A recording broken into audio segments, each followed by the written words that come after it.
Tanda terbesar yang diberikan Tuhan ialah tanda Nabi Yunus, yaitu kebangkitan Yesus dari kematian. Kebangkitan menunjukkan bahwa Yesus adalah Mesias dari Allah. Kebangkitan berarti kekalahan kuasa dosa dan maut. Saudari-saudaraku yang terkasih, di masa Prapaskah ini kita semua diajak. Saudari-saudaraku yang terkasih, berjumpa kembali bersama saya Inspirasiku di Antara. Renungan Harian Rabu 21 Februari, Pekan Prapaskah yang pertama. Semoga di awal bulan ini kita bersama keluarga, komunitas kita selalu dalam keadaan sehat, baik, dan tetap bersemangat.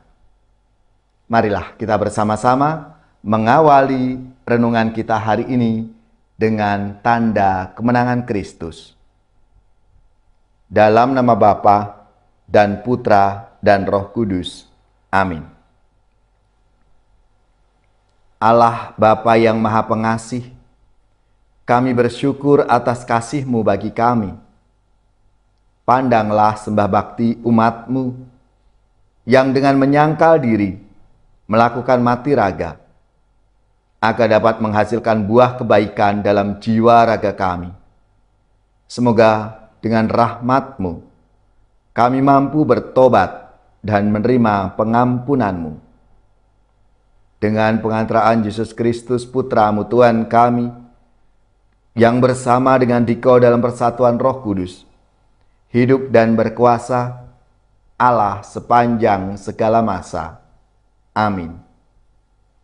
Dalam nama Bapa dan Putra dan Roh Kudus.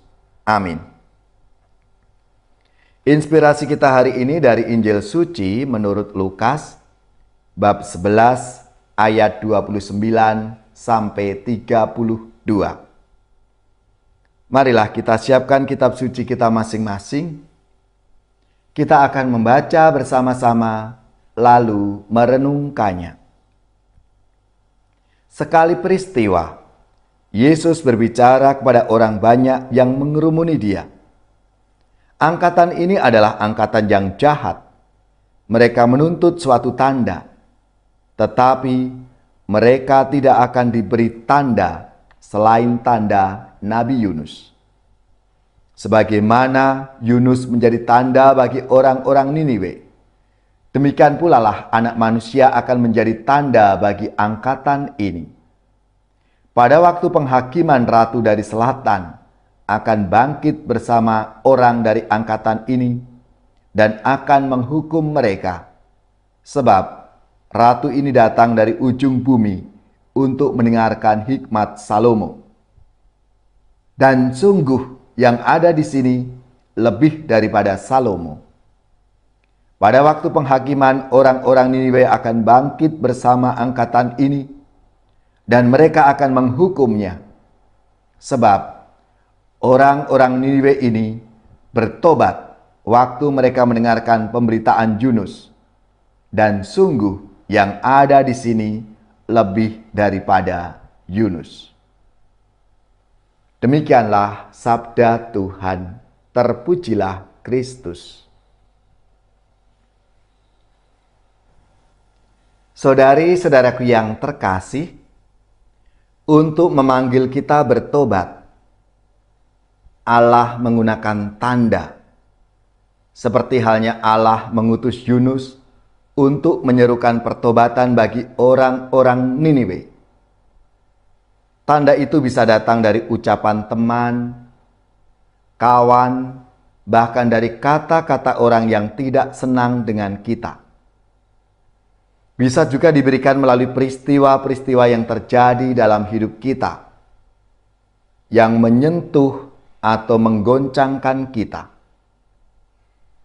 Untuk menangkap tanda seruan pertobatan dari Allah itu, maka diperlukan sikap percaya, kepekaan, dan keterbukaan hati. Saudari-saudaraku yang terkasih, Roh Tuhan akan memberikan dalam pikiran atau hati kita kepastian akan seruan pertobatan. Maka, perlu mengasah kepekaan hati agar kita mampu untuk menangkap tanda dari Allah dan tidak melewatkannya tanpa perhatian. Jika berhadapan dengan sikap yang tidak percaya atau hati yang keras membatu, tanda itu tidak memaksa, tetapi Allah akan mengusik hati dan pikiran kita. Saudari-saudaraku yang terkasih, tanda terbesar yang diberikan Tuhan ialah tanda Nabi Yunus, yaitu kebangkitan Yesus dari kematian. Kebangkitan menunjukkan bahwa Yesus adalah Mesias dari Allah. Kebangkitan berarti kekalahan kuasa dosa dan maut. Saudari-saudaraku yang terkasih, di masa Prapaskah ini kita semua diajak untuk peka dan menyadari akan tanda-tanda yang diberikan oleh Allah dalam hidup kita. Supaya kita menjadi lebih baik, supaya kita bertobat. Tanda itu akan selalu ada dalam hidup kita, dalam peristiwa sehari-hari. Maka marilah kita mohon rahmat Tuhan supaya kita dimampukan untuk menyadari tanda-tanda yang hadir dalam hidup kita. Ya Bapa yang Maha Rahim, jadikanlah kami peka untuk menangkap seruan pertobatan yang Kau berikan. Semoga kami juga Kau mampukan untuk menanggapi seruan pertobatanmu.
Saudaraku yang terkasih, marilah kita mengakhiri renungan kita hari ini dengan mohon berkat Tuhan dan kita akan menerima tugas perutusan. Marilah kita siapkan hati kita untuk menerima berkat-Nya. Semoga saudari-saudara sekalian, keluarga-keluarga dan komunitas kita, orang-orang yang kita doakan, mereka yang sakit, yang menderita, seluruh tugas, belajar, pekerjaan, usaha, serta karya pelayanan kita, dibimbing, dilindungi dan diberkati oleh Allah yang Maha Kuasa, Bapa dan Putra dan Roh Kudus. Amin.